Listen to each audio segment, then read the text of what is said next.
Allez, voilà, bonjour à tous. Ce matin, je voudrais donc apporter un droit de réponse à tous ceux qui attaquent l'IPADA. Parce que depuis la sortie de l'IPADA, il n'y a que des spéculations, il n'y a que des attaques. Des gens qui disent que non, pourquoi est-ce qu'il est resté silencieux pendant tout ce temps, pendant que tout le monde accusait donc le régime d'Abidjan de l'avoir enlevé. Et durant tout ce temps, l'IPADA n'a rien dit, il est resté dans son coin.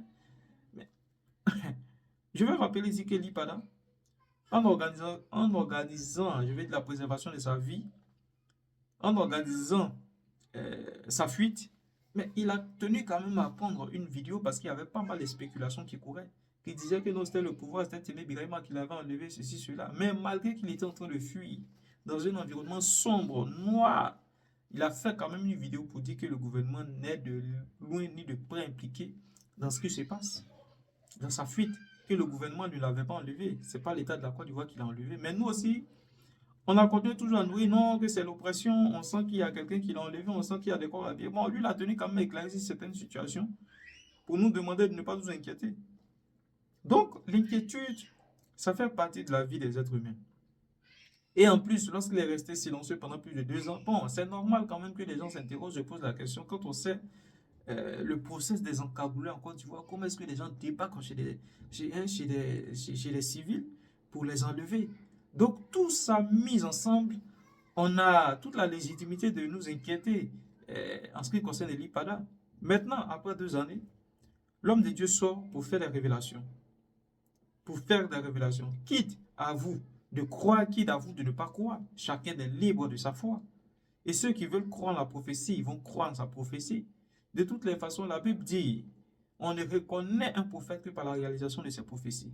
Donc, si ce qu'il est en train de dire, c'est véridique, mais pourquoi voulez-vous que les gens ne croient pas? Et d'ailleurs, nous avons aussi notre légitimité aussi de croire en ce qui nous donne l'espoir. Si l'IPADA prêche quelque chose qui nous donne l'espoir, bon, on va s'accrocher à cela. Parce qu'aujourd'hui, quand on voit l'état dans lequel est la Côte d'Ivoire, mais ça nous inquiète. Il n'y a pas de démocratie. On voit le gouvernement voilà, qui refuse tout dialogue, qui veut vraiment tout sceller avant les élections, qui ne veut aucunement d'une élection inclusive, transparente. Donc, si on a quelqu'un qui vient quand même nous booster, qui vient nous donner de l'espoir, mais pourquoi voulez-vous qu'on ne s'accroche pas à cet espoir-là? Et c'est ce qui gêne aujourd'hui certains communicants du RDR, parce que la prophétie du prophète Élie Pada n'est pas en leur faveur. Donc, ils ont toute la légitimité aussi voilà, de s'inquiéter. Mais venant de certains pseudo-hommes de Dieu tels que Makoso. Mais Makoso, là, lui, il n'est pas ici pour la Bible. Hein. Non, Makoso, lui, ne défend pas la Bible. Makoso, là, lui, ce sont ses intérêts personnels qu'il défend. Parce qu'il sait que demain, si le gouvernement change, si le pouvoir change, il n'aura plus les mêmes privilèges. Il n'aura plus les mêmes privilèges qu'il a. Donc lui, naturellement, il défend ses intérêts personnels. Il n'est pas dans une cause nationale, il n'est pas dans une cause, je veux dire, pour les Ivoiriens. Non, non. Et d'ailleurs même, on vient de nous informer qu'il a obtenu son passeport guinéen. C'est-à-dire, il prépare même déjà sa fuite au cas où ça capote. Au cas où ça dégénère, lui, il a déjà une seconde nationalité. Paraît-il qu'il s'est fait enregistrer pour avoir le passeport biométrique guinéen. Donc lui, il a déjà son point de chute. Voilà, lui, il se dit qu'il faut préparer les choses avant les élections. Donc, il est déjà en train de préparer même sa fuite. Parce qu'il est devenu guinéen. Makoso est devenu guinéen. Où on parle à l'heure, là, il est devenu guinéen. Donc, c'est de ça qu'il s'agit. Hein? Et puis, d'ailleurs, parlons du prophète Eli Pada. Eli Pada nous a dit que le franc CFA qu'on mange, là, les signes qui est dessus, là, qu'on voit franc, là, en réalité, c'est pas franc. En réalité, là, c'est une sirène.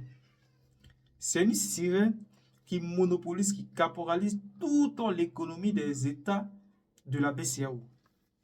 Voilà pourquoi la plupart de nos États sont fragiles. Et voilà pourquoi la plupart de nos pays qui mangent le franc CFA sont pauvres. Et donc, notre client, il est obligé de transiter par la BCAO pour être en contact, pour maîtriser la sirène, pour contrôler la sirène, pour invoquer la sirène. Donc, tout ça, c'est spirituel. Avant toute action physique, il y a d'abord le spirituel. Et nous, là, en tant que chrétiens, on croit fermement au spirituel. Quand on est un homme de Dieu qui prêche le spirituel, on s'accroche. Parce qu'avant tout ce qu'on voit là, avant que ça ne soit physique, c'est d'abord spirituel. Donc, Ça ne sert à rien de vous attaquer à Elipada. Si vous voyez là, si vous voulez, croyez en sa prophétie. Si vous voulez aussi, n'y croyez pas. C'est vous seuls qui voyez. Mais nous là, nous on croit en Elipada. On croit en Elipada. Voilà.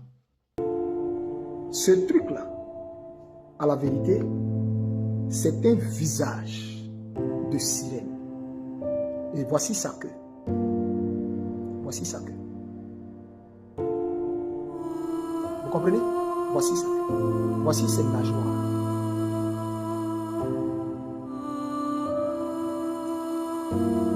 Voici ses nageoires. Selon vous, je vais vous poser une question. Je vais vous poser une question. Très simple.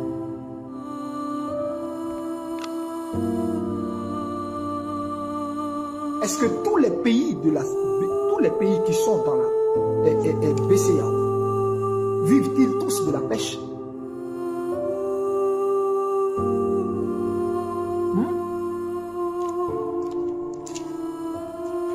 Comprenez qu'en fait, là où ils vont battre notre monnaie, là,